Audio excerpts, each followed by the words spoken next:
Hello everybody, Bobby Rodrigo here, and this is a Walk for Change interview with Nurse Nikki Lawley. Thank you so much for joining me today, Thank Nikki. So, you know, a lot of these interviews that are done with you and other people who are, let's see, you are a cannabis ambassador is how you talk about yourself. But you're much more than that. You're someone who has traveled a journey. And I thought it would be a good idea first for everyone to get to know you a little bit before we get into why you do what you do, which is why you do what you do. So, you are someone who suffers from traumatic brain injury. And I'd like you to talk a little bit about that. You were a pediatric nurse, as I understand it, when you suffered your injury. So I would like you to tell everybody a little bit about that experience. Sure. 3 years ago, I was working as a nurse, every day, normal job, got up, same as I do every day, and it was just a normal day. And towards the end of my afternoon shift, because I was working the evening shift, another nurse needed some assistance with a child who was being uncooperative for a vaccine. The kid was beyond out of control, but this was not my first time dealing with an out-of-control child, because that's what you do every day as a nurse when you're giving shots. So I went in, and the kid was crazy, but basically my coworker and I worked out a system of how to restrain the child. Every time she'd go to give him the injection, he would literally flap his arm like a bird. So it required an immense restraint on both arms. The father had the child secured, and I went behind the child and suffered a significant whiplash injury because the kid basically tucked his chin to his chest and hit me in my forehead. I bounced on a plaster wall and back into his head. It was a life-changing 2 seconds of my life that I'll never be the same person I used to be, but in a lot of ways I think I'm better. So essentially, as she just described, so everybody understands, one day you're at work and you get injured, essentially. So obviously, getting injured, you require some care.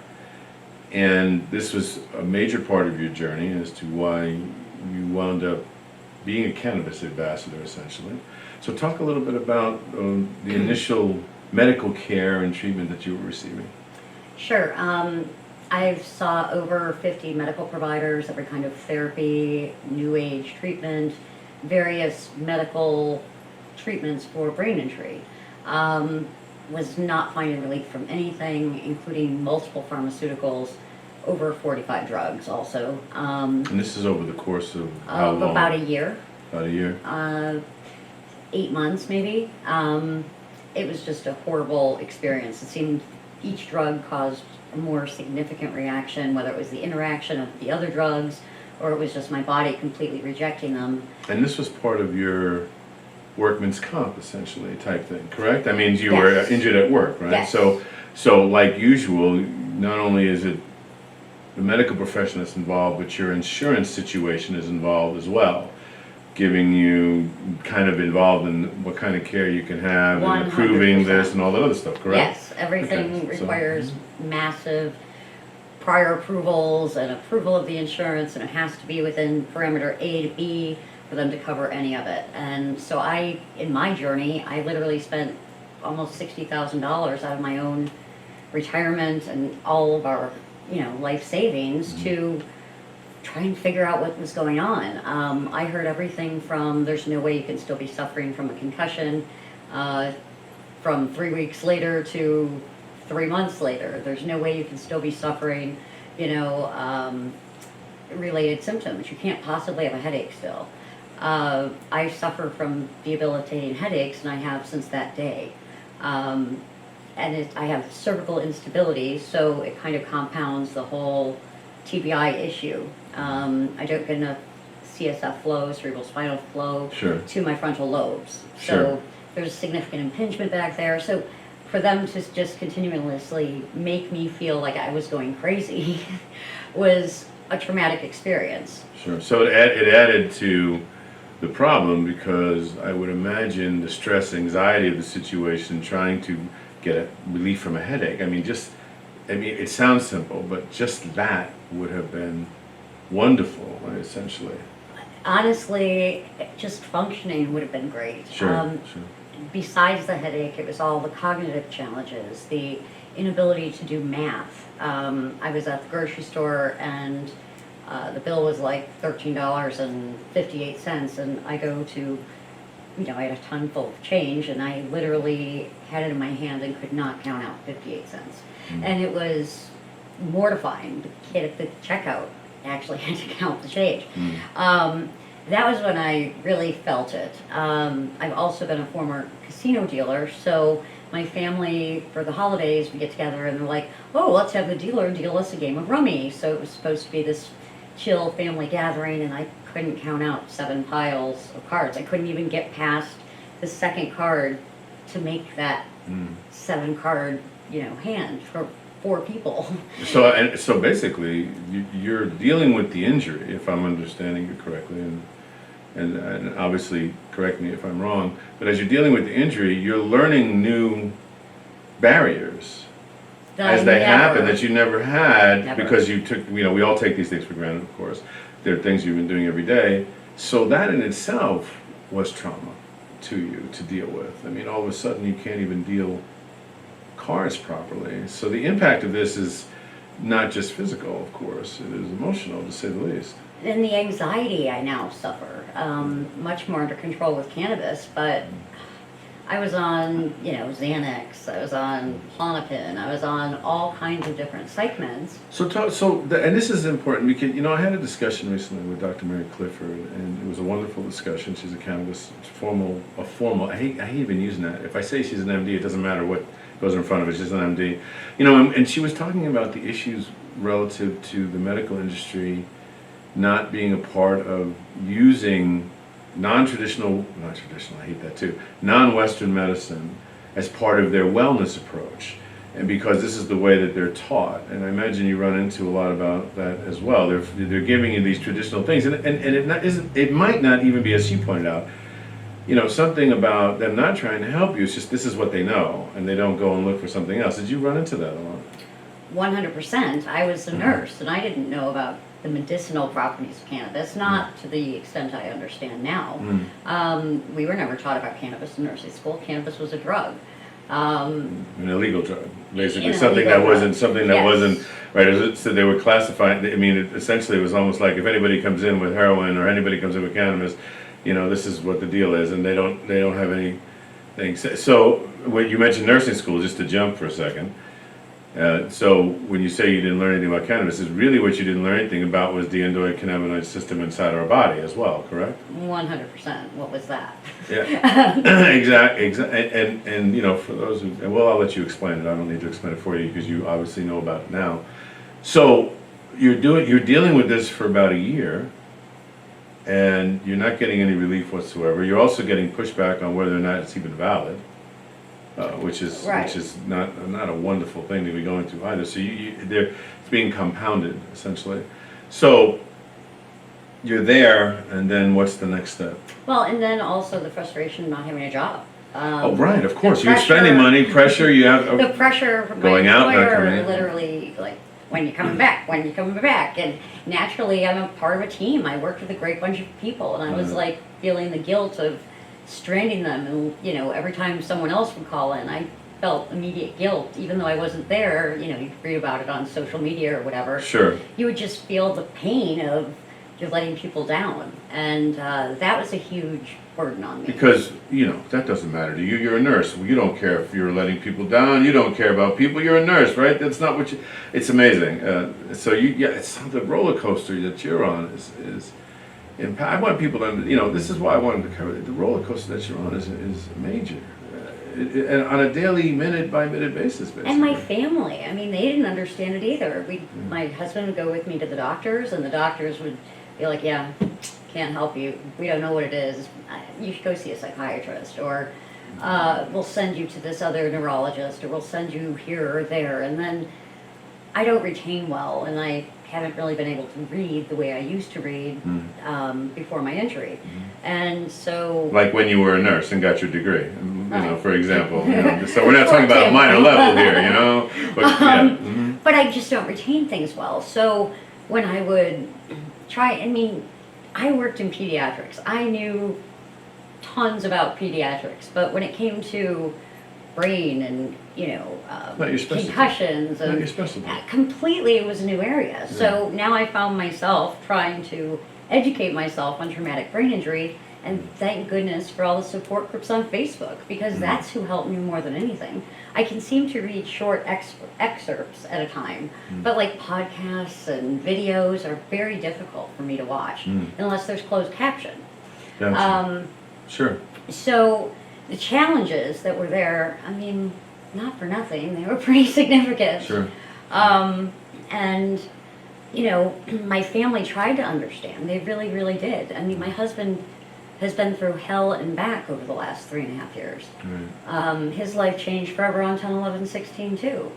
He tried to surprise me with this trip to Vegas, and I didn't want to go on the plane. I didn't want to go anywhere.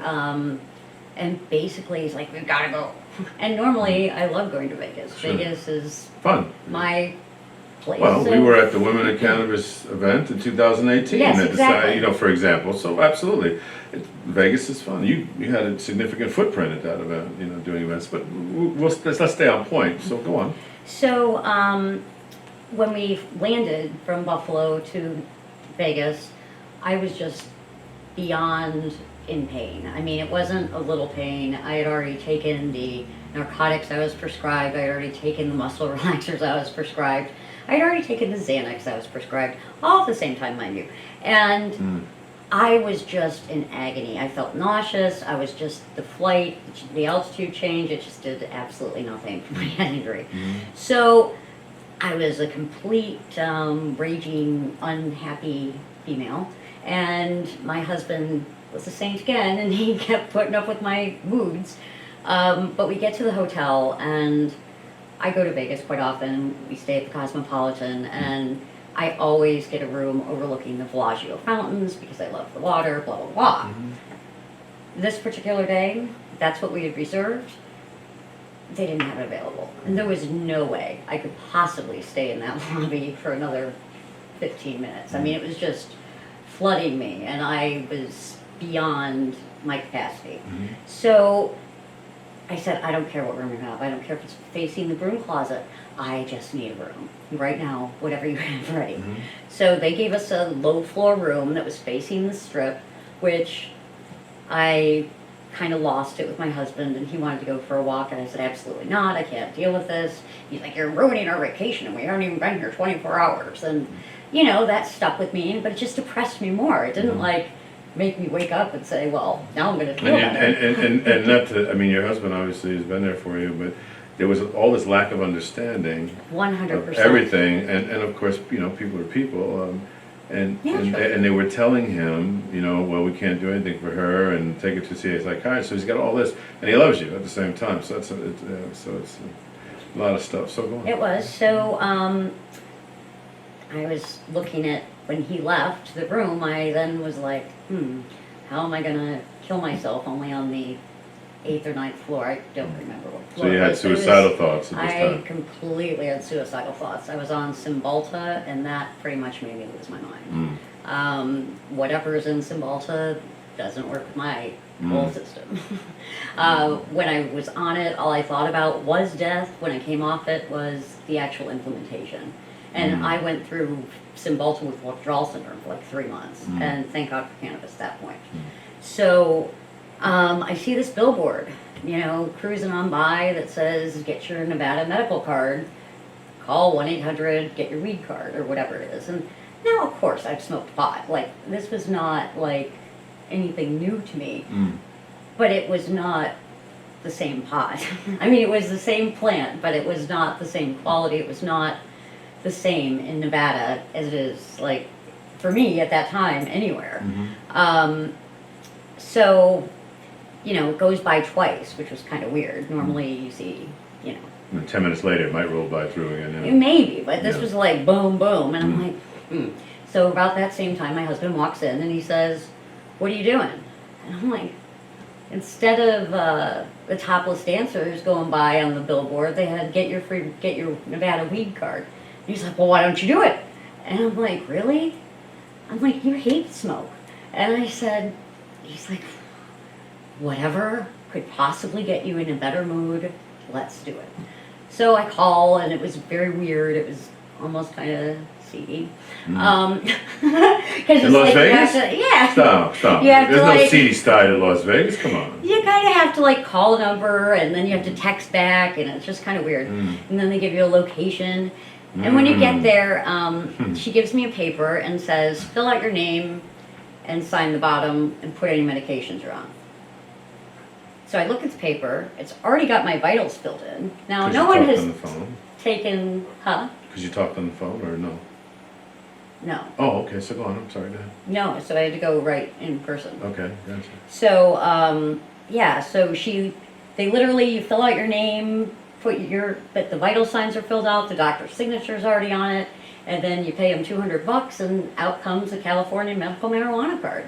And Nevada. because of, no, it was California. Oh, okay. Because California offers full-on That's correct. reciprocity. That's So, correct. Sure, that's why right. they did it. Yeah. So, Nevada's great for reciprocity. Take a note. Right. Good. For medical patients, that's a big deal. It prohibits me from going on vacation. I literally, if I'm not in a legal state, I don't want to get arrested, and I don't want Of course, to go of to course. jail for a stupid plant. But it's my medicine. So if I can't go to a destination, I'm assured that I'll have the same medicine quality that I have at the current time. I literally can't go. So Sorry. that's okay. You get your card. So I get the card, and we go to the dispensary. It was, I can't remember the name of it, but it was a huge dispensary. It was like a green market almost, but I mean, I spent 45 minutes in there, and I was just blown away. This was just a regular bud tender guy, and I said, I have headaches, and, like, can't move headaches. Like, I mean, I'm severe. So he actually suggested like a heavy indica, very sedating, high myrcene, just pretty much couch lock cannabis. That did not appeal to me, but it got me off the ledge. It took me to a different place mentally. Like, I no longer was just focused on the sad, but it gave me another perspective, if you will. It took the pain from being like an 8 down to like a 5 at that point, let's say. Which is significant. Significant. Sure. I mean, I have a really high pain tolerance. I mean, literally 7 out of 10 every day is my pain level, like from the moment I wake up till the minute I go to bed. Right. But it's something you live with. That's what chronic pain is. So anyway, after that experience, I expected that I could come home to New York and get a medical cannabis card, just like I did in Nevada, and that it would be easy peasy, no problemo. Well, no. So before you come back home, you tried the indica, and then did you try any other type while you were still there, or did you just focus on that and get to a place where you could tolerate the situation? I tried edibles, but they had no effect for me because I Understood. don't absorb anything fat soluble. But I think I probably did have a couple other strains, but honestly, all I remember is I was no longer On at the that ledge. literal despair, hopeless position. Good. So you go home and So I go home and, I figured I could just get weed the way I always used to from the dude down the street or the guy at the bar. Right. Right.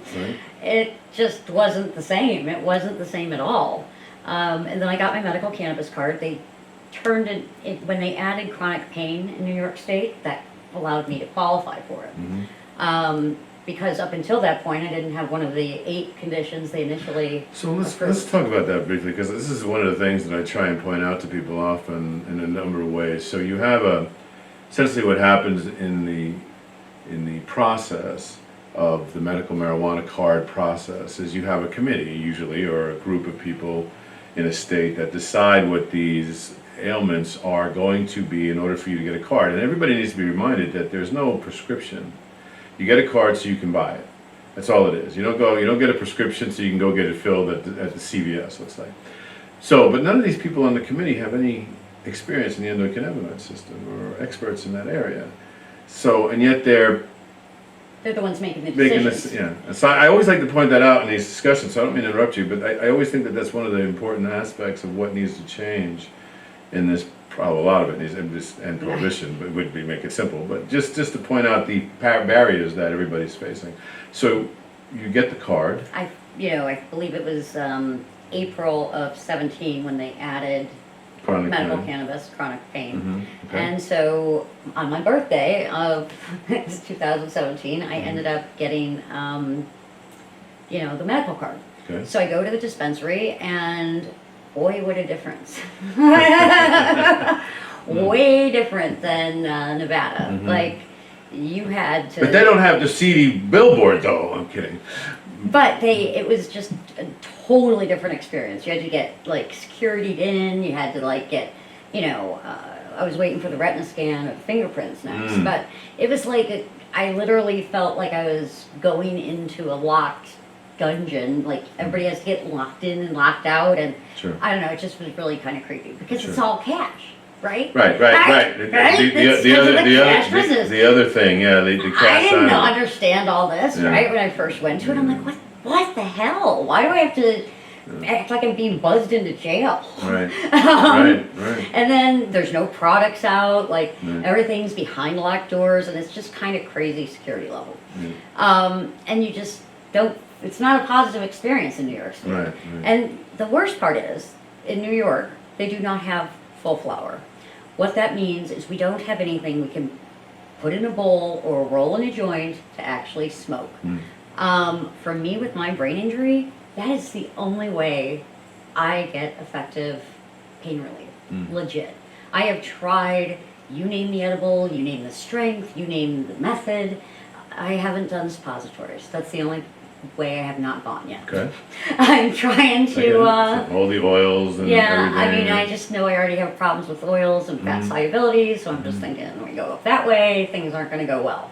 So, I mean, maybe I'm going to have to get to that point, but the stigma surrounding smoking is just horrible. I mean, I don't smoke cigarettes, I smoke cannabis, and it's my medicine. Well, let me see if I understand this correctly. You don't smoke tobacco, which has killed millions. You smoke cannabis, which has never killed anybody. Correct. Okay, just want to clear that up. No, you're correct. Okay. Excellent observation. But yes, it's literally insane. And when I started to understand the whole weight of it all, it was insane. So trying all these different things from the dispensary. I tried their pills, their tinctures, their vape pens. Their vape pens did absolutely nothing. And then I later found out they're just isolate. There's no terps in them. There's no anything. You don't even know what strain it is. I mean, this is New York State. It's medical cannabis program. So I then discovered medical cannabis in Canada. Medical cannabis in Canada is such a beautiful thing. And now with it being legal for adult use for the whole country, it's such a pleasure to visit. I mean, everybody's like 420 friendly. It's not, you don't feel so like a stuck out thumb. Like there's an argument everywhere. I mean, in this country, there's an argument everywhere. And it's unfortunate, considering the things that we allege to be in this country. Let's say politically, for example, is really absurd when you deal with the day-to-day things like this. I mean, this is a really important issue. For me, it's a preservation of life issue. For those who know me, follow me, understand, have heard my shows over the years, follow me through disaster work or whatever, one of my priorities is preserving life as fast as possible. And the reason I'm in cannabis advocacy for the decades that I've been in it is mainly because of that.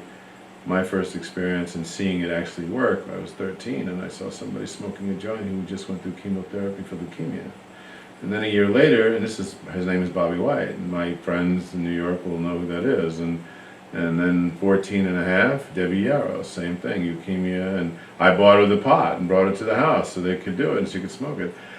So we're talking a very long time here that this has been known, and yet we have these arguments, this stuff that we read. So I want to focus on you. So you're learning, you're in Canada, and at the same time, one of the things that you're doing is educating yourself on Yes. why this works, how this works, what the hell's going on here, and how come I'm getting relief from this plant. Where'd that come from? I mean, what's going on here? And they were giving me what over here and for a year? So talk a little bit about Sure. Honestly, when my friends got the medical card, and basically they picked a random licensed producer in Canada by the name of Can Trust, and it was crazy. They bought 3 different kinds the first time, and it was pretty interesting. OG Kush was the first one, Royal Purple Kush was the other one, and I don't know what the other one was. that. But the difference between the Royal Purple Kush and the OG Kush was so dramatic. I felt like the couch lock I did in Vegas. So I'm like, well, what's the combination? Why is this so different? And I didn't really have any resources to help me. Sure, So the TBI groups weren't really helpful. Some were, but no one really understood. Not at a nursing level, I guess would be the answer, right? I mean, because you're trying to get scientific here. What the hell's going on? I mean, you're trying to. I mean, like being educated the way you are. If this happens or this drug has this reaction and stuff like that, but you don't have any information on any of this with cannabis. Not at all. And it was true, trial and error. But then I would go home to New York, and I just would feel so crappy again because I just didn't have the proper medicine. Yeah. So again, I would go more frequently to Canada, and I would get more cannabis from Canada, and I can't bring it home. I mean, it's a federal offense. I mean, I'm not going to jail again. Right. So, I don't want to ever be that person that blatantly breaks the law. I mean, but this is my life. This is my medicine. This is legit. When people don't believe in cannabis or they don't want to hear the message, I literally am no longer in the cannabis closet. I am so out. I used to, the first year and a half, I really didn't post much cannabis stuff, but then all of a sudden I went to Nevada again. I've actually been to Nevada 4 or 5 times since that original visit, and having your medical cannabis card helps a lot. And so when I've gone now, I mean, I literally know what kind of works based on my Can Trust experience. I've learned that certain terpenes are really great for me, the limenes and the pinene. Basically, they're the flavonoids, and they enhance the effect. It's like a synergistic effect with the whole plant and how it interacts with your endocannabinoid system. So when I tell you I found a strain in Nevada by this company, Shango, it was life-changing. This strain was called A-Dub. It's like a cross between sour bubble and, I don't know, alien dog. And whatever is in this mix, for my brain injury, I actually become like I used to be almost. Sharp, could do math, could do things that I normally can't do. It was like a miracle. So then so that was by accident I found it. Like, I got some pre-rolls and it just happened to be in there. It wasn't like I knew anything. And then, but I was like, wow, I feel really good on this. So we went back to the dispensary, got some more. And then I went back again 2 times after that. And every time I've gotten this Shango, it's phenomenal. It's just so frustrating that you don't have tested quality cannabis that you can easily access. I mean, we just don't. And it shouldn't be such a big deal. I wish I could designate a grower that could just grow me A-Dub, but I don't even know how to get those genetics. Other than speaking to Shango directly, which I already have. Kyle Turley, who is a big advocate for them, he has his Neuro XPF, water-soluble CBD. That is a great, great, great product. It didn't agree with my stomach with long-term use. So for me personally, and again, that's just because I have a jacked up internal system, but the product's great. Kyle's an amazing human with everything he's doing, and like I said, kudos to Shango because they've really got it mastered. I've never found anything other than that product that gives me the exact same effect. Interesting. And of course, considering what we're dealing with in prohibition in this country, even if all 50 states, let's say, had cannabis and even allowed for, like they do with hemp now, the federal government would hammer you if you were transporting this particular product from Right. Nevada to New York to anywhere else in the Right. country.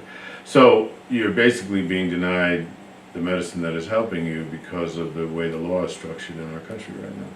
Correct. I literally am considering relocating to Nevada. Sure, and then you have the situation with the lack of, I don't know what you would call it, formalized educational access in this country. I mean, in the medical profession. I mean, you're a nurse, so you now have something that works for you. It's not in New York where you live, so you have Canada, obviously, for that. So where are you at now? What's going on with you now? Well, now I, basically get what I can get in Right. New York State. Right. It's not tested. It's not what I want to do. I want to know what I'm smoking. I really, really am pushing for regulated medical cannabis. And, I've been to Albany. I've done the little Well, lobby actually, days. you're not even really. I mean, I guess you can educate me. I don't mean to cut you off, but I want to clarify something because for me personally, I could care less if it's regulated. I do care if it's known. I like the idea of you having a system where you know what you're smoking. I don't care if the state is involved in that, but I do want somebody to be involved in that, whether it's private or not.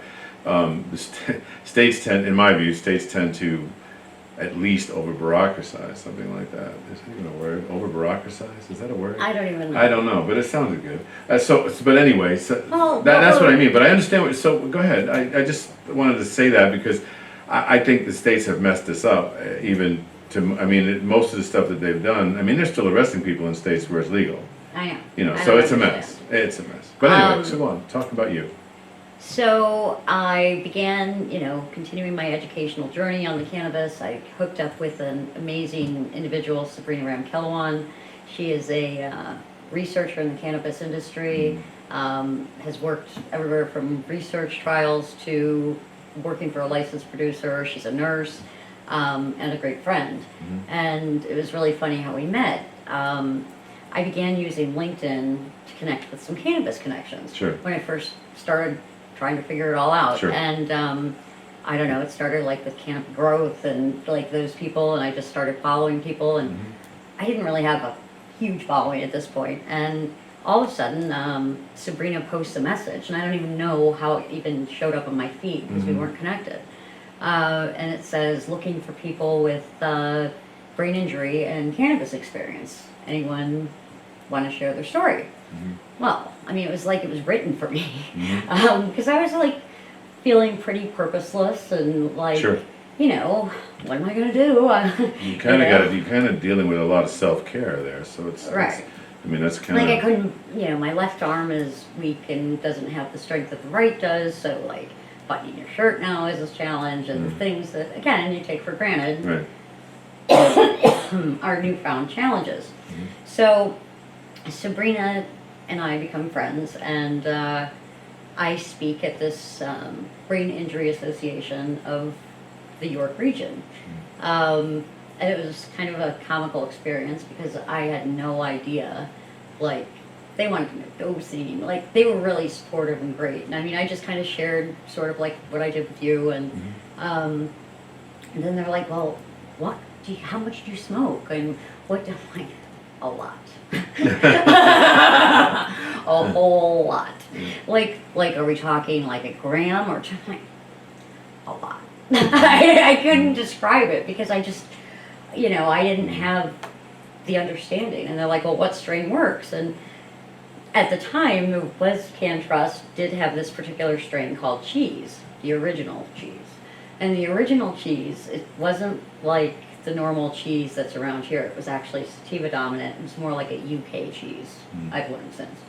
But it really was helpful. And that was my gold standard of best cannabis relief, was the original cheese. But A-Dub so far surpassed that. And again, trying to understand why, and It's important to you. is hugely important. Right, so you got involved in understanding the endocannabinoid system as well. So talk a little bit about that. A little bit. I mean, you're learning. I mean, I'm learning. yeah. I'm anything but an expert. Sure. I just understand that, your body lacks homeostasis, and by, the receptors of the CB1 and CB2 receptors, basically what you're missing kind of gets filled in by the cannabis that you smoke, if that makes any sense. Well, it does. It's essentially, from It's like a my clean understanding, glove. right? Exactly. It's a match. Yeah. It's a match. It's feeding our body things that it needs. So one of the other things I always say to people is all use of cannabis is medical, just like drinking orange juice is medical because you get vitamin C, and you use cannabis. It's helping your body be healthy with the receptors that exist. Yes, to a point. I do believe all cannabis helps pretty much anybody. I don't need helps. But- I'm just talking about the body intake. It's not. I'm not saying that, like, everybody's different, Right. but everybody does have an endocannabinoid system that 100%. needs to be fed, and it has to be fed by something that matches it. Is what I mean. It's just like we need vitamin C, just like we need water. Right. These are just things that our body needs.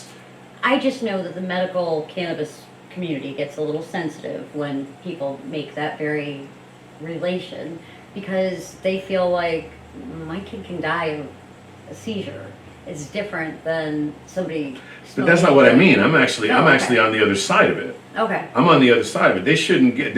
I would argue with the medical cannabis community completely about that, because I'm trying to tell them that what they're being restricted from is literally absurd.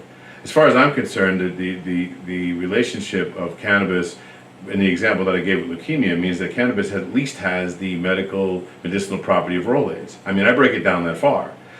So if it's fixing nauseousness, for example, by me going to the park and buying a nickel bag to bring over to my friend Debbie when she's laying in bed going through leukemia, and her mother rolls a joint, she smokes it, and she can now function, means that it. When I was growing up, we had Bromoseltzer, Alka-Seltzer, and Rolaids. Those were, and Tums, to relieve nauseousness. Well, cannabis is better than all of those. So people should be able to go into a pharmacy and buy it over the counter, as far as I'm concerned, in the way that you're talking about. So I'm on the other side of that. So I don't want distinctions. I want everybody to have the access they want. I want everybody to grow. I want to be able to. If it's like, okay, we all like tomatoes, or any plant. Like you say, it's you've mentioned it's a plant. So if I want to grow my own vegetables or my own cannabis, I should want to. And if I don't want to, I should be able to go somewhere else and get it, like at the farmer's market or whatever the situation is. There's no reason for it not, because what are they protecting us from? If it's never killed anybody in the history of the world from ingesting it, ever, then what are you protecting us from? The gateway stuff and all that other BS. I'm done arguing about cannabis. I'm done. I don't have debates about cannabis. I want solutions. That's it. I want the solution. The solution is access. That's the solution for everybody. And the people who are dying from it and suffering from it, those are the people that need it. Everybody else can have it if they want it, because I'm a freedom guy. I'm a liberty guy. But the access is the problem. For you, it's the problem. You can't access the stuff that makes you good because it's in stupid Nevada. Right. I'm sorry, Nevada. It's in Nevada. It's stupidly Stupid being prohibited because can't. you're right. Sorry, Yeah, Nevada, because I love you. But anyway, so that's my point. I don't want medical people. I'm on the opposite side of that. I want them to have all the access they want all the time. I want them to. I don't want them to go through this BS. They ruined the medical access in Washington State. It's being run by the Washington State Liquor Control Board. Thank you. I'm letting you know you suck, because I used to own stuff up there, and the Liquor Control Board was stupid before cannabis ever got in their life. So what are they doing with it? Same thing in Oregon. The Liquor Control Board in Oregon is in control of the cannabis industry. Give me a break. They're arresting people in cannabis. We in Michigan, for example, Danny Trevino, who was the first medical marijuana dispensary owner in the state, followed the rules all the time, even to paying his taxes all the time, and he's being prosecuted. He's being sentenced this coming Tuesday, and he's looking at 30 years to life for operating a medical dispensary, and they're not even alleging him. So think of all the patients that are not getting access that he's helped for the last 8 years or 10 years, whatever, however long it was that he's been in operation. It's absurd. So for me, it's access. I want everybody to have access that they need. Everybody else, whatever. But you need access. Hey, can you send me some of the dab? Can you stick it? Can you send me some A-dub and put it in a box? I need it. Here's the money. What the fuck is the problem with that? And then you have quality of life. You have harm reduction. You preserve life, and you're smiling. This is the wonderful smile that you have, and then you can show somebody else as a nurse. Hey, check this out. Let's learn together. As you talk about these wonderful cannabis books that you pointed out to me that you keep in your life. So I just wanted to say that. So where are you at with your advocacy now? I know that you want to teach people. I know you want to get access. I know that, like you mentioned, you're lobbying and everything in New York. So where are you at with that? I am just so passionate about this planet. It gave me my life back. And to all the naysayers, I mean, you can say you're done having conversations about cannabis. Not conversations, arguments. Arguments. But Difference. I am, I guess, arguing more with the medical field and the medical profession, from nurses to doctors.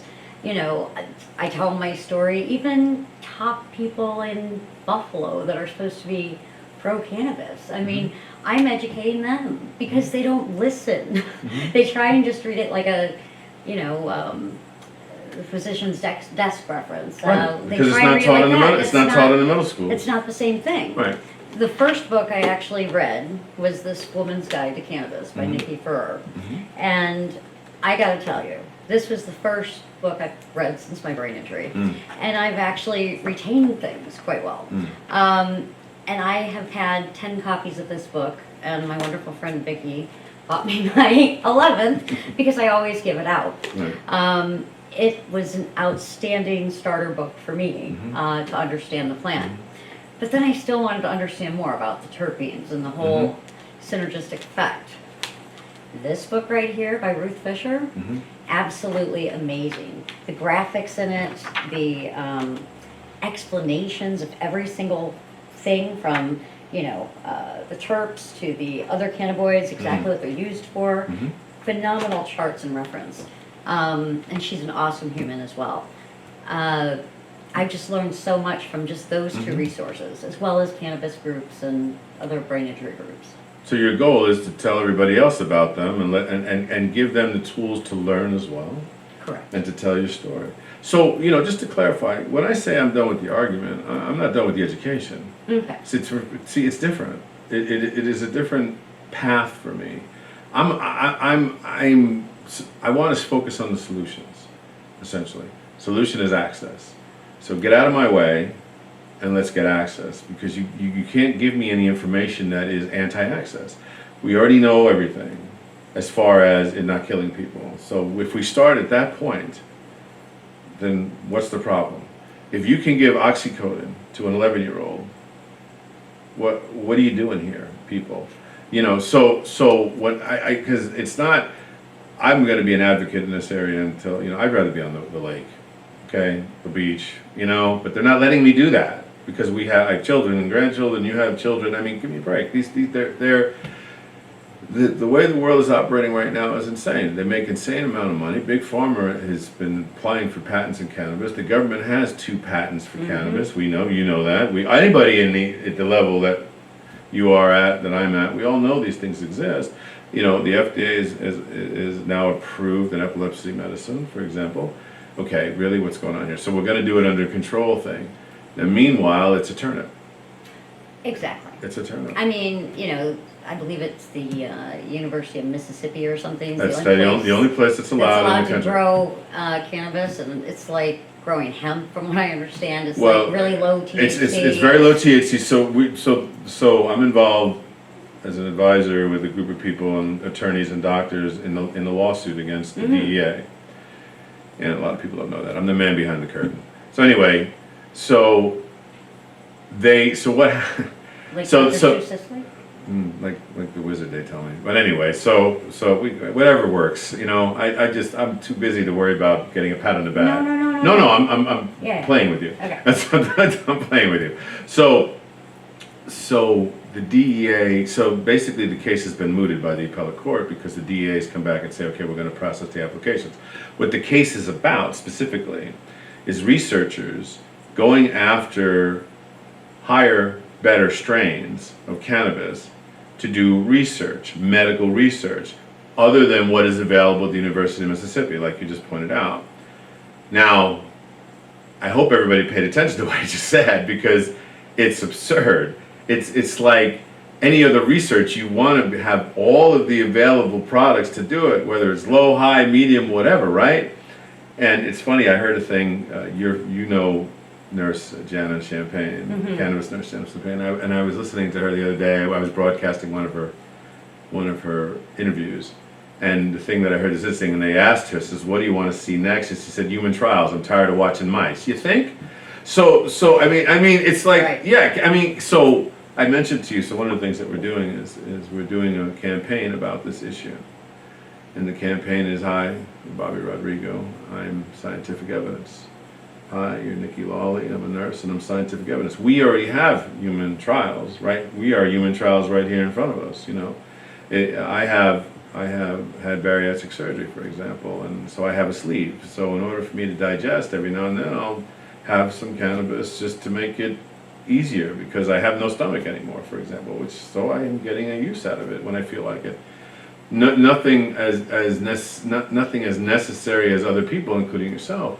But why does it need to be? Again, it's about access, you know. So that's what the case is about, is the research. So the reason it was mooted was because the lawsuit was about the DEA now processing these requests as well. So there's these factors going on. So the way the case was mooted was the DEA is now processing the requests. Well, the issue is that they're taking so long to do it as well. People are sitting there doing the twiddling the thumb things while they're waiting to get the stuff that they need to do the research. Now, in the meantime, as a sideline of that, the FDA keeps coming out and saying, well, for example, the state of Oregon just refused to allow CBD-infused alcoholic beverages. And their reason that they gave, well, this is the reason why I started this other campaign about being scientific evidence. It was like the last straw, like really. So the reason that they gave is because the FDA says they don't know what CBD does to the body and the interactions and all these other things. And I'm like, you have millions of people who use cannabis all the time, CBD or otherwise. You have all the research that you need if you And you're in Oregon. Yeah, right, and this is right, and Legal you're state. right, is it exactly? Legal it's like, state. exactly. So this goes back to my, not liking the state involved in these things as much as as I want them involved as little as possible because they're not getting it right anyway, and it's all arbitrary. And you run into it. It's like you were running into it with the processes that are going in New York. Like why wouldn't you have So here is the most, what is it, the second most populous state in the country with the largest city and all this other stuff. Tons of seniors. Tons. Why would you not have chronic pain on anything, on any kind of situation? It's ridiculous. Yeah. And I know you know this because it's like you probably said, what are you doing? When the first time they told you that, I said, what do you mean I can't get it for chronic pain? Why would that be off a list, right? No wonder you're I was going trying to in. come up with like IBS, like that was on the list. And I'm like, well, how are they going to figure out I have IBS or not? Like, are they going to really do a colonoscopy? So I mean, I was considering IBS as an option, I'll be honest, but that was until I found out how crappy it is. My workers' comp actually will pay for my New York State medical cannabis after a fight for 2 years. That's good to know. That's very good for people to know that anyway, understanding that, because that's also, since the insurance industry is so involved in the medical world and decision-making processes, which we talked about earlier, that's good to know. But go on, I'm sorry. So, having workers' comp pay for it, I mean, I have so many allergies and my sensitivities to all these drugs. My doctor got scrutinized. I mean, the way they go after it, and we're not going to approve it because it's federally restricted and all the BS I had to go through just to get the crappy cannabis. And then once you really understand it, it's like, why bother? Yeah. It's just not working for me. It's a placebo almost. It's very low THC. I mean, they can say it's 20 to 1, but 20 to 1 what? I mean, it's like, exactly. It's 5%. Like, it's just crap. Right. It really doesn't help anyone. But one of the things that is frustrating for me as a cannabis patient is I have to buy such large quantities usually. In Canada, for instance, until it went mainstream legal, you would literally had to buy 5 grams or more in increments of 5 grams. Okay. So each gram costing $12 or $15, I mean, that adds up pretty quick. It does. Yeah. So if it's not a strain that works, it's a complete bummer. Yeah. I would love to see, so the concept of having patients be able to try different cannabis before they buy. Medical samples? I've never heard of that before. You've never gotten a sample from your doctor, have you, ever in life? No one has. You know this is a new thing, right? We've never seen samples ever before. Imagine that. Good thought. This is so original. I love it. Well, but to be That able would to be educate marvelous. a patient, Yes. and like what I do for people is a lot of times they don't know anything about the plants. They come to my house and I have like a Smokus Focus, which is a great tool to, you know, really see your cannabis up close, and then I have all the raw terpenes that I know work for me, like the limonene, the pinene. I have beta carpholine, and I also have various strain actual terpenes, and I don't use them for anything else other than illustration and to smell. Okay, so you smell the limonene, now smell this cannabis, now look at the trichomes on the flower, and people leave my house understanding the plant for like really the first time, and understanding It's amazing that you're doing that. why It's great. different things work and how they work, Yeah. and it's helped me understand. I'm a very Sure. hands-on learner now. Sure. So I can just imagine my grandmother trying to figure out, you know, what strain of cannabis works. And I mean, I get they don't want to smoke it. I wish that I felt it more effective than smoking it. Sure. I would give anything Sure. to do that. Sure. Like I said, suppository is the next route, but Sure. they need to be able to be educated. We have so many baby boomers right now. My own father is a perfect example. He is completely canophobic. He's like, I'm allergic to it. I had it in Vietnam and it freaked me out. And so he's Border Customs Patrol too, so retired. But again, that whole drug, you know, Yeah, the reefer madness. Thank you. Reefer madness, yeah. He's It's part an of that. indoctrination. It's total. I mean, we have a lot of indoctrination in this country anyway when it comes to different aspects. We human race loves to be herded, you know. I mean, and we are herded very easily, unfortunately, until something comes up in our face. Some interesting things you're saying. That's marvelous work that you're doing. First of all, I have to highlight that, you know, because you mentioned, for example, you've made comments during this interview, for example, well, I don't know that much, and I understand and I respect you saying that, but what you're doing is real important in your community. I mean, if nothing else is ever done, what you're doing is, and it doesn't. It's like if you needed to teach somebody how to use garbage correctly and which garbage can, it matters when you do that in your community and to the people you're around all the time and at seek it. So kudos to you on what you're doing. That's a big deal in my opinion, and I hope to be able to help you to do that to the world. I'm happy to help you do that. That's marvelous. I feel like it's like an Avon box or something. Like you could just Sure. take your cannabis box and educate and have cannabis parties, but with actually real cannabis. I don't want to go to jail. Right. Well, you know, you mentioned too. Getting back, and I made a light of it because we all know that there are medical samples, and I was, you know, I'm just sitting here thinking about the last time I got some, and you know, these little, Yeah. you know, like 4 pills in a bot thing, because the big pharma drops them off and say, hey, we've got this new approved drug, or you know, let's see if it works. We're doing trial, whatever the thing is. You know, even our medical records are used for research that we don't even get paid for, but other people do with our medical records. It's a thing. It's another advocacy. So that is a great idea, in my view. And so even in the places, you know, I guess the problem with it is in our society. Just thinking about it off the top of my head is, of course, while you get medical cards and approvals from doctors, they're really not involved. No. And they really don't They know really the have no plant. idea. And a lot of them is just another moneymaker. And I'm not dissing the medical community, but they're not involved. They don't need to be involved. They don't try and understand it. And you know, I know some doctors that are trying to educate the medical community. Well, you're trying to educate the medical community. Anytime you do, Tanya Sands has been spending a lot of time doing that. Yes, And of yeah. course, she's a major patient and should, they told her to go home and die 3 years ago, for example, and here she is 3 years later teaching, another registered nurse, and I mentioned cannabis nurse Jana. I mean, she has a child who's a cannabis patient, and so again, medical evidence. We're medical evidence, but that's an interesting thing that I think needs to be highlighted here is that the doctors are not involved. My actual pain management doctor asked me to help educate her, tell me what books I should buy, let me know when there's significant medical cannabis conferences like, the cannabis science conference and things like that. So I'm constantly sending her links and she appreciates it so much, and she Well, I mean, will tell me doctors like you nurses they didn't do it because they didn't care, I Right. mean, they're trying to help.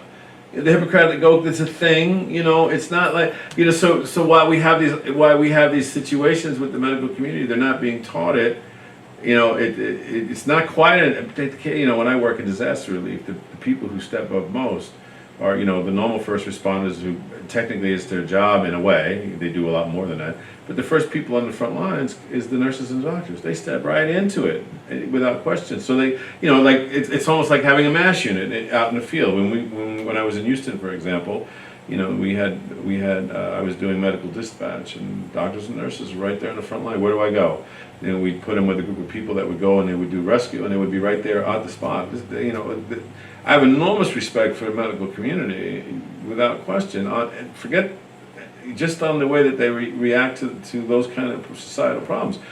So I'm not mad at the doctors. I'm mad at the medical establishment, of course, for not having the education just at the endocannabinoid system. I mean, if they would just do that, then the natural what medicine would work with that then. That would be the question that you would ask as a medical professional, right? But if you're not being taught it. I mean, personalized medicine is the next big thing. Yeah. Actually, doing genetic testing and determining what strains are going to interact with your body the best. And that's all still science, still being developed. But I got to tell you, I've got to believe that that's going to help so many patients have, correct access. Like, it's going to maybe show those that are going to have an adverse reaction versus those that will have a positive impact. Different drugs do affect Absolutely. your cannabis situation. Blood thinners and CBD, they're a situation. You got to be careful. I'm not saying, it's always going to be a problem, but it has been known to potentially create an issue. So you go to some of these CBD shows in, the South or whatever, and all these people are getting samples of CBD gummies, CBD water, CBD this, CBD that. We don't know what's in it. And they don't realize, oh crap, this might not be good for me. Mm-hmm. So I don't think that's a cool thing. Agreed. One of the other stumbling blocks is consumption. Big, whether in Nevada even, there's no consumption lounges other than now the new Right. the Woo Tribe. Right. The new right. They have one that opened. They have right. one that just recently opened. Right. And Colorado has them too. Now, so, yes. yeah. But it's very frustrating. Illinois is going to be one of the pioneers in it too. Right. So things are changing, but when states are considering legalization, you've got to think about consumption. Yeah. If you want your tourism to increase, you're going to have to allow Airbnbs or hotels to allow consumption. I would love to create a cannabis-friendly resort. You also have the situation with people who have housing, when it's federally subsidized and they're not allowing people who are patients. Patients. We don't even need to go to the other side, but they're not allowing patients to use.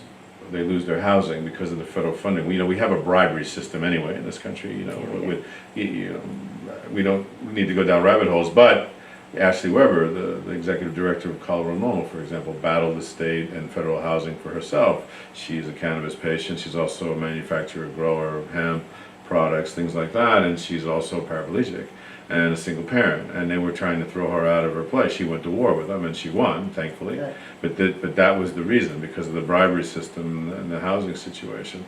And just so everybody knows, if you're in that situation, go look up her story, Ashley Weber's, and you'll see what she did and how she did it. And this was a battle, and she's told her story many times. Another wonderful woman, wonderful person in the industry, an advocate, marvelous human being. So yeah, it's the again the access, and yeah, and I'm totally with you. It's if we had the access, if all of those barriers were removed, then all these things would be done because the medical community would do it. You're trying to be successful. So yeah, hey, you know what? We need to figure out which one goes where, how, who, and why, just like we do with everything else. And yet here we are in the year 2020, and technically, all of these little researches that you see, as you know, are polls and surveys. Well, They're not real controlled political trials because of the scheduling. And Exactly. unless we reschedule this as a different schedule, cannabis and heroin are treated the same, which is preposterous. of course, And of course. I am a diehard for this plant. It saved my life. It changed my life. It gave me new perspective on things about, being kind to people. Actually, kindness. It's really Isn't it fun? a fine art. Yes. It is. But I've met so many amazing people through this journey. Like, I mean, next level humans. Yeah, And yeah. I can honestly say, as messed up as it sounds, I'm kind of grateful for my brain injury. I feel In that like regard, sure, yeah. I feel like it gave me a whole new perspective and a whole new purpose in life. I feel like I'm helping people more now than I was as a pediatric nurse because for the first time I understand what it's like to be the patient. Yeah. Like really patient. Yeah, right, And be right. treated as inhumanely. The workers' comp independent medical exams, Yeah. pretty much 100% paid off by the insurance company to these retired doctors that literally look at you and say there's nothing wrong with you. Yeah. Like you're in there 30 seconds Yeah. and they've already written the report Yeah. saying nothing's wrong. Yeah, well, the insurance company doesn't want to spend the money. No. So the whole thing I'm- is a system oriented, as you know, It's a system damaged oriented. system. Totally, without a doubt. It's not, and the insurance companies need to get out of the medical business anyway. I get why they're there, but they need to get out of there because they're not medical professionals making decisions, unfortunately. No, and unfortunately, the people at the state level aren't either affiliated with medical at all. They're just politicians. Yeah, They don't know what's exactly. going on. Exactly. And honestly, there should be an advisory board, an advisory medical board, and an advisory adult use board. There is one, actually. Dr. David Rabin in Pittsburgh, a friend of mine, psychiatrist, has created a medical cannabis advisory board to both, and you'll like this a lot because they're going through products and testing them and certifying them or not. I'll introduce you. And he also is educated in the medical community. Awesome. And this is done with the approval of our wonderful government. With In the acceptance of Pennsylvania? it. No, the FDA. Really? Yeah. Well, They did I it. They did it right. definitely I'll introduce you to David. We'll make the case a good friend. I've known him long before he went to medical school, Wow. and so I know what kind of human being he was even before that. And he's always been about wellness, and he's very disappointed. We've had a lot of discussions about this, for example, and I was telling him about how people will go see a psychiatrist or have a distress situation, let's say an emergency situation. My daughter works in this area too, and the first thing that they do is they know you for 20 minutes and they're giving you Xanax. Yeah. And I'm like, well, how do you do that? Well, it'll stop them from, what the fuck is that about? Yeah, and they do it. It's and obviously not all of them do it, but it happens. So one of his goals is to divert doctors back to wellness and also to expand them outside of Western medicine because again, the indoctrination. And we know ayahuasca works, we know psilocybin works, we know MDMA works, we know cannabis works, we know peyote works. And again, this is involving different things for different people. Again, all of these things are different things for different people. But all these things are been around forever. And Nutrition's a huge part. I'm in the farming side of that, and that's a big deal. The Pesticides. all of that stuff matters, and we've gotten into this chemical rabbit hole that we've gone. Yeah, and all this stuff that we're ingesting is insane, and are bad for us when it's simple. I always tell people, what did your parents call organic food? And they look at me and they say, what? And I say, food, because we didn't have Right. this other stuff. Right. We didn't have to have a different Right. type of, I mean, Yeah. that matters. It really It does. matters. It's going inside our body. So, you know, so I'm with you 100% on that. So he's that. I'll make sure and introduce you. I'm actually trying to, since I've been spending more time back in this area, you know, as far as trying to get the word out, helping people get their messages out again. I'm trying to unite a bunch of cannabis advocates that are in the medical field, formerly trained in the medical field, to make that better. And everybody's already doing it independently as well, you know, away from me. So I'm trying to help connect the dots. And David is amazing, and I want to introduce him to everybody, and I do, of course, you know, as much as possible. And you know, and he's, you know, of course, he has a normal slammed life, and he also created another product called Apollo, which is also an amazing product that is a vibratory device that you wear as a watch or as an ankle bracelet that helps you deal with PTSD and other anxieties and stuff like that. And again, everybody's different. There's different settings, but it works and there's no side effects. So everybody should try it because it's not going to ever hurt you because it's just vibrations. Mm-hmm. You know, so it's not messing. It's trying to create the pathways that you were talking about with your cervical injury that you're interfering with. You know, as best possible. You know, the way chiropractic stuff does sometimes. Things like, you know what I mean? The way it opens up your body to let things flow. So I'm looking forward to introducing you to him because you guys will have marvelous conversations. So that's great. So what's next for you? Well, with your kind help, you've offered to help me create a website and have more of a, try and have a structured sort of place where people can go get educated on cannabis and brain injury. Fantastic. Yeah, I'm happy to do that, and I have small, you know, it's a small part. You're doing the work, you know. I'm happy to help. It's not a boom and we're ready to go, you know. So I'm happy to do that. I'm happy to spread your message. I mean, that's what we're supposed to be doing. We all have our parts to play. You guys are the frontline educators, and you teach me tons. And as a patient, you know, I feel for you, and that's it's marvelous that you are focusing on giving in your battle. That's always a fantastic thing. You know, the compassion that comes out of nursing, the compassion that comes out of you is marvelous to see. So, you know, I'll say that to everybody. You know, please pay attention to Nikki and what she's trying to say and make your own decisions based upon what you make. As always, informed decisions are really important. And that's what you're trying to do, is give people informed decisions. And you're trying to get access to everything that you can in order to give people informed decisions. You Really? know, That's it? It's kind of it, isn't it? Mm-hmm. And what the hell's wrong with that? why are they messing with us? You know, it's like, I don't know. it's that's it. It's like, really, that's, I'm like, you know. So I'm with you. So thank you so much for Sure. Thank you coming. so That much was for marvelous. having me Absolutely. and helping me and all the great things you're doing. We'll loop you back around, and you know, everybody. So this is, I called this a Walk for Change interview earlier. Walk, the number 4 change.us, and you'll find the reasons why we walk. You'll see different areas on the pages that are on there, and one of the most important ones, of course, is access for medical patients and preserving life. So go in there and check some time. You'll see Nikki around with the Walk for Change, no doubt. She'll actually be on some of the other shows. She already has been on a Cup of Joe, and she's already been on Can We Talk 420, I believe. Is that what I have not. Oh, so Cup of Joe. So you've been on Cup of Joe. Joe You and hung out. TSC Oh, Talks. wonderful. TSC Talk. So check those out as well. You'll find them all over the place. I know I shared them, so I know they're at least on about 150 pages so, on social media. But seriously though, you know, NikkiLawley.com and NikkiandthePlant.com will be up and running by Monday. So check it out and support her. And again, thank you so much for coming. Thank you.